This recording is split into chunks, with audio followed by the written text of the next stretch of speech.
Hey, how you doing, econ teachers? This is Jacob Clifford. As promised, here's another activity that's great for AP macroeconomics, AP microeconomics, or standard economics. This one is called Ducks and Bucks. In this video, I'll explain exactly how to run it and where to get all the resources and how to set the whole thing up. So here we go. Let's jump into all the details. You're going to get this PowerPoint, this worksheet, all that stuff. In this activity, students will create miniature economies and analyze households, businesses, and governments, how they all interact and the role of all that stuff. The concepts include circular flow model, households, businesses, product market, the resource market, or the factor market, factor production, revenue, costs, and profit, factor payments, public goods and services, and taxes. Basically, everything students need to know about the circular flow. Now, before I move forward, let's take a couple steps back. Teachers all the time ask me, when in an AP Econ class do you have time to run activities? And the quick answer is you don't. You don't have any time. You're always running against scarcity. You don't have time for activities, but you have to make time. So if you run activities like this or the Lego Towers activity or other activity, you got to figure out how to work in your curriculum and to move things around. AP class, you're running out of time. What do? My suggestion is to flip other content. And a great strategy along with that is to get my AP Economics worksheets. They're amazing. They're great for students to practice. So you have students watch a video, they come in the next day in class, you have them work the worksheet, go through these questions. It's going to cover the key concepts that students need to know. This activity fits in Macroeconomics Unit 2, and there's a lot of concepts in there that you can flip. You can flip GDP. You can say, okay, watch this video on GDP and the limits of GDP. Come in class, we're going to do the worksheet that I have that, covers what's counted, not counted in GDP. The point is, for you brand new teachers, is you're always running against the clock in an AP Econ class. So you can do activities like this, but you got to make sure to fit them in by being strategic with it. So once again, this activity is perfect for Macroeconomics Unit 2 when you're talking about the circular flow. It's the first part, topic 2.1 in the CED. For AP microeconomics, teachers can do this as well, even though the AP micro curriculum doesn't include the circular flow anymore. First thing you got to know, there's a worksheet that goes along with it. Students are going to fill this out. It's just a one-pager. This is a modified version of a classic activity that people have been doing for years. It's called the Econoland activity by the Council for Economic Education. It's awesome and great. But I made some modifications to it, things I think that improve it, streamline it, speed it up a little bit. First thing, here's the overview. Students will be divided into two equal groups that represents businesses and households, and they're going to buy and sell rubber ducks. Yes, rubber ducks. This is the one thing you do need to get for it on Amazon. I got the really tiny ones. They look like this. By the way, it doesn't really matter what you're making as long as the students are making something. The problem I have with the Econoland activity is students would make an econo, which is like a piece of paper. It looks like money. And, the students have resources look like money. There's money that looks like money. And then the product itself looks like money because it's a piece of paper. I think it's better to have something, even if you had marbles, a bag of marbles, be like, okay, this is the product we're making. You're making marbles. That's fine. As long as you're making something. In my case, I use ducks. I'll explain a little bit more why later on. So in terms of time, the activity takes about 25 to 35 minutes to run the whole thing. If you're going quick and moving fast, you're going to need for the resources, one activity worksheet for each student, 100 small rubber ducks. They're super cheap on Amazon. Like I said, go buy these things. I got a huge box, more than you'll ever need. You probably don't even need 100 of them. It depends on the number of students you actually have in your class. Fake $100 bills. Now, in the activity from the Council for Economic Education, they had you print out money. You can buy fake money on Amazon that looks like real money, super cheap as well. So I'd get this because this is fun, to hold and to look at, and kids get a kick out of this anyways. Of course, I gave the links here in this PowerPoint.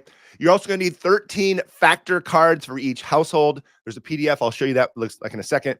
And you're going to need some sort of name tags. So the students are going to be buying and selling from each other. Remember, two groups, the businesses and the households.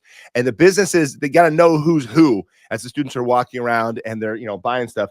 So you can put name tags on your students or stickers on your students. My suggestion is a top hat. Yes, a top hat. Old school robber baron top hat for representing businesses. But to be honest, these are a little more expensive to get, so you don't have to get them, but I'm going to get them because I'm going to use them over again for a couple other activities. So I can do them when I'm doing the Pearl Exchange back in Unit 1 with supply and demand. I can have the businesses wearing the top hat, or I'm doing it here, or I'm going to do it again in Unit 4 when we do risk, rates, and returns. Point is, top hat makes it a little more fun as well, and that differentiate between the other hat, which is this hat, Then when I'm talking about the role of the government. It's also important to have a duct factory. So it can just be a piece of paper that says duct factory, or you can have a metal dryer duct that represents the duct factory. These are cheap on Amazon. I just put this together for fun when I ran this activity, just so it feels like, oh, that's the factory. That's where we go to make this stuff. Here it comes. So something simple as this might actually be good enough. Students understand the idea. When you put in resources into the factory, it pops out a product. There's the actual product. I'll talk more about the details on this in a second. Last thing, you need some sort of open space where students can buy and sell from each other. And one last thing I'll mention at the very end, if you don't want to print out these factor cards, you can also use cards like playing cards. I'll talk about that in the end. That's what I did in the activity in the videos you're going to see is I use playing cards. Again, I'm going to explain in a second when we jump into the details. So here is an overview of the gameplay. Students, like I said, are divided into 2 equal groups representing businesses and households. Make sure students have a way of quickly differentiating between the different groups. So and again, that's why the top hats or the name tags or the sticker. Each business needs 10 fake $100 bills. So you can get those on Amazon. So we give $1,000 to each business. Each household needs a total of 13 factor cards, land, labor, capital, like that. There's your cards. So these factor cards are representing the different factors of production. A lot easier if you do it in different colors when you print them out. You can use them every single year and with every single period. But if you don't change up the color, it's going to be harder when period 1 leaves and period 2 shows up and you're trying to set up the activity for the next round of students.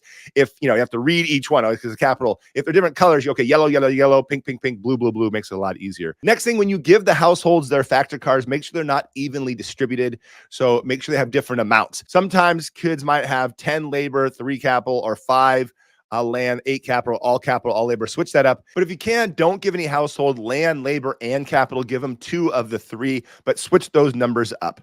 Last thing, students are going to need about 10 to 15 minutes to buy and sell from each other and then create ducks at the duck factory. So all these slides you're looking at are all hidden slides inside the PowerPoint. This is all for you as a teacher. Let's see what students actually see. Here's how you run the activity. Welcome to the country of Cliftopia. You represent either a business or a household. So predetermine that out. Okay, you guys on the left, you're all businesses. You folks are all households. All you businesses get your top hat, or here is your sticker or your badge. Businesses convert the facts of production, which are land, labor, and capital, into rubber ducks and sell them to households. So you guys are making ducks. Households sell the facts of production to businesses and use that money to buy rubber ducks.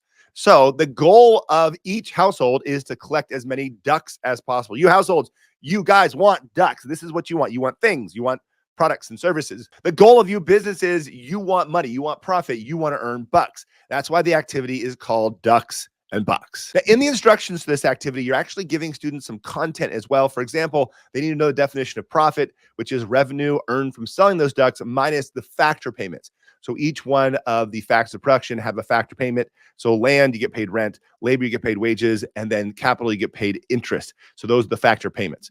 Okay, households. So you're talking just to the households group. You guys are the ones over here. Households, you each now have 13 factor cards. Those factor cards represent the factors of production, land, labor, and capital. Remind them and the businesses that the resources are not equally distributed. So some households have more labor or more capital or more land than others. So it's not evenly distributed on that side.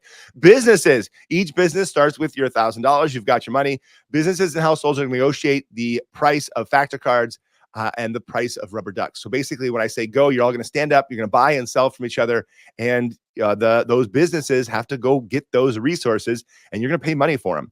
To produce a rubber duck, and this is the key, to produce a rubber duck, a business must bring a land, labor, and capital card, one of each, to the duck factory, and they're going to give you the resources, those 3, verify they got those 3, put it in, and pops out, there's your duck. So they're trying to produce ducks. Those businesses are trying to produce ducks. Only businesses can produce rubber ducks. Just remind them that, just in case some household ends up having some, land, labor, and capital. I want to make ducks too. Nope, only the businesses, only the kids with the top hats. From there, tell the students that we're only dealing with $100 bills. We're not going to make any change here. So, and that's one thing that speeds up the activity. You don't want to have students, well, no, it's $72.38, and then you're spending time counting. That's lame. So businesses have only $100 bills, but it's possible to arrive at prices other than 100, 200, 300 by combining multiple items in a single transaction. For example, buying 2 factor cards sold for $300, which is equivalent of $150. So I'll buy your 2 labors for $300. So the price of each one is $150. So that's how students can kind of work it out. Again, you're not telling the prices at all. Don't even give any indication on what prices would be. Let the market figure it out. Okay, there's also the role of the government. So here comes the government. That's when I put on my hat.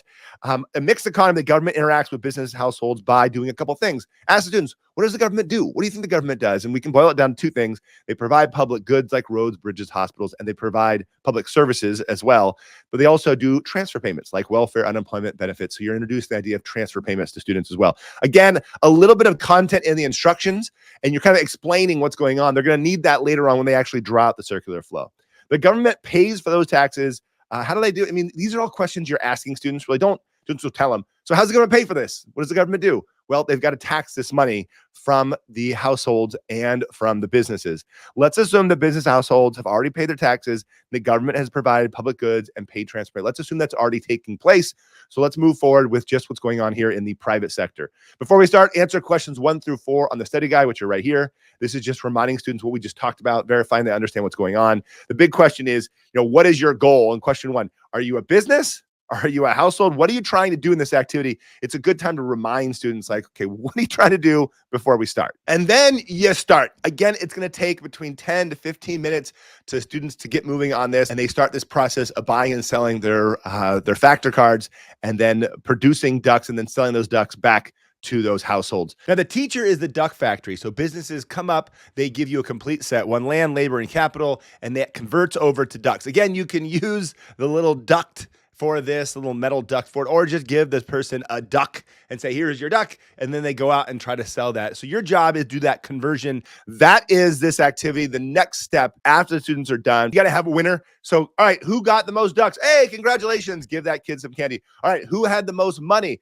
Okay, great. Congratulations. You may earn the most profit as the business. And so the students get a chance to experience, yay, great job. And before you do, anytime you do any activity and move forward, always ask them, what would you do differently? So, talk to your partner and say, what would you do differently if you did this over again? A quick conversation about that. Really, the end goal is to draw the circular flow model. So at this point, you say, okay, you just became an economy. Let's see if you can explain what's going on here. We've got 3 different entities, businesses, government, and households. We explain kind of their role. You became either the household or the business, and you interacted with the other ones.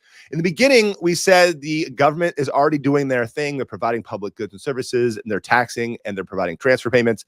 And so now your job is to find where these things are all labeled. Remind the students all the dotted lines are all money, all the blacked out lines, the solid lines, those are all either goods or services or something. So have the students identify goods and services, public goods and services, factors of production, factor payments, revenue, consumer spending, taxes, transfer payments, and government spending. Where are those things on the circular flow? So draw this up on your board and label each one of them. Make sure they're labeling along with it. There they all are. This is what we're trying to get to in this activity. Now you can stop here if you want to and just say, okay, that's the circular flow model. Let's move forward and learn about how the economy works. If you're in AP Macroeconomics Unit 2, topic 2.1, which I made this activity kind of for that, you can start talking about GDP. And so to finish this activity off, you talk about, okay, what we're going to talk about for this rest of this class is what you just created. You created economy. This is how it works. There's businesses, there's a government, there's households. How do we measure it? What do we look at when we're talking about where the economy is? How do we fix it? Those are things we're covering in the next units. So you can start off by talking about what is gross domestic product, the dollar value of all final goods and services produced in a country in 1 year. So it's the number of ducks that we made, the value of those ducks if you look at one approach. Or you can think about all the money that was earned from selling those ducks. So there's 2 main ways we calculate GDP. There's the expenditures approach, which adds up all the total spending by consumers, businesses, and governments. And so you have the students squeak their ducks. Be like, okay, all that squeaking you hear, that's the economic activity in the economy in this given year. All those ducks, that's how much we made. In another year, if there's only a few squeaks, then you tell the GDP is low. If there's a lot of squeaks, then the GDP is going up. So we measure the GDP, which tells us, is the economy growing? Are we producing more ducks? Are we producing more goods and services? We're looking at the expenditures approach. The other option is the income approach. That includes all the total income earned from producing and selling those ducks. And so this adds the rent, the wages, the interest, the profit, all that is included in there. Now, I'm sure some of you actually want to calculate GDP and want to get to that part, but this activity is not really designed for that. It's just introducing concepts because we don't know how much the government is spending on public goods or how much they're taxing. We can't really calculate GDP, and that's not the goal of the activity. The goal is a broad, big picture idea of here's how the economy works. here is the role of businesses, households, and the government. Moving forward, here is the PDF that students fill out. So it's just one pager, there it is, and then the answer key goes along with it. So those questions students answer before the activity, and then after the activity, they do this, and then they put it all together by drawing and labeling that circular flow. You also, right here, have all the factor cards. So land, labor, capital, this is what it is. You got to, downside is you got to cut these out and put them all out. Like I said, you want them in different colors. So land, make it green, labor, make it yellow, and then the capital, make it blue. Doesn't really matter the color. Just if they're different colors, it makes it easy to run the activity. You have to, print out and, cut out a lot of these things. Like I mentioned before, you can switch it up and do something different by using playing cards. So the first time I ran this activity, I actually did it with the playing cards. And so each of the households gets 13 factor cards. That's why the 13, it's all, the suit. So it looked like this. So I had land, labor, and capital. There were no diamonds in this one. The number doesn't matter. And then the resource is not equally distributed. So you can put this slide in there for your students if you want to, and just, during the activity, put this up there to remind them which one's land, labor, and capital. Again, the reason why I'm doing this is the cards makes it really easy for me as a teacher to split it up. Just keep in mind that for every 3 households, you're going to need a deck of cards. So you need multiple decks of cards. They're cheap on Amazon. You can buy a ton of cards, playing cards.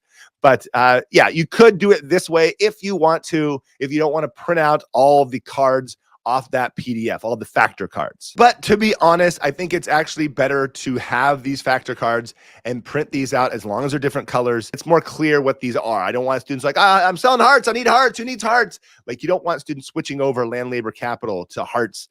Okay, that's it for this circular flow activity, ducks and bucks.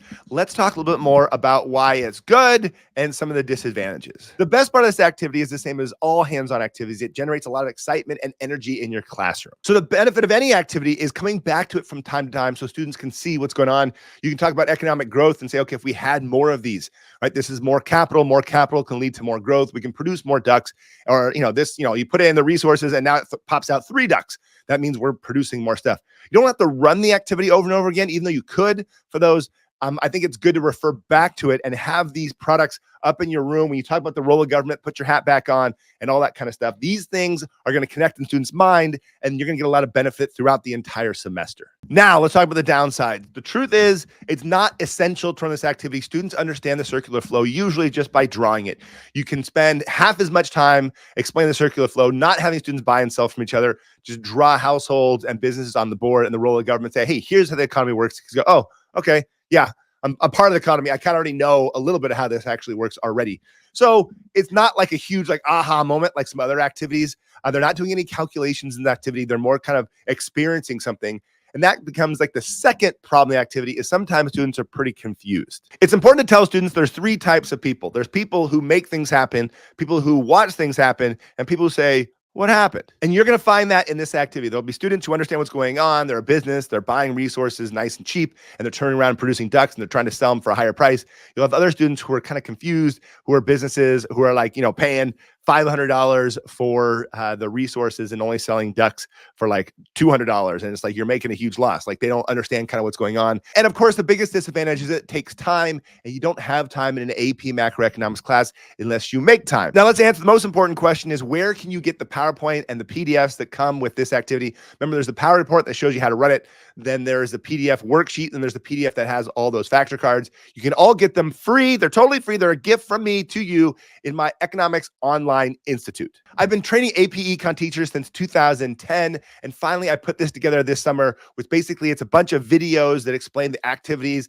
all the content, all the strategies you use in the classroom. It's an online institute I made for teachers, but again, this resource is free. If you want it, it's inside the Macroeconomics Unit 2 unit. So you can go get the free trial, the free preview, get in there, go to Macroeconomics Unit 2. I also put in the Lego Towers activity in there. I also put it in the microeconomics one as well. So if you want to take a look at the micro one, you get in there. I put it inside Unit 1. So download those resources. And most importantly, if you run this activity or Lego Towers or any other activity, please, please, please send me videos of your students doing those activities, and I will make a video showing the world or put it out in social media, because it's always cool to see what we're all doing. And if you have any changes or suggestions, let me know. I love working and making new activities for you and for your students. I hope you had a great summer and you're excited for a brand new school year. Thanks for watching. Till next time.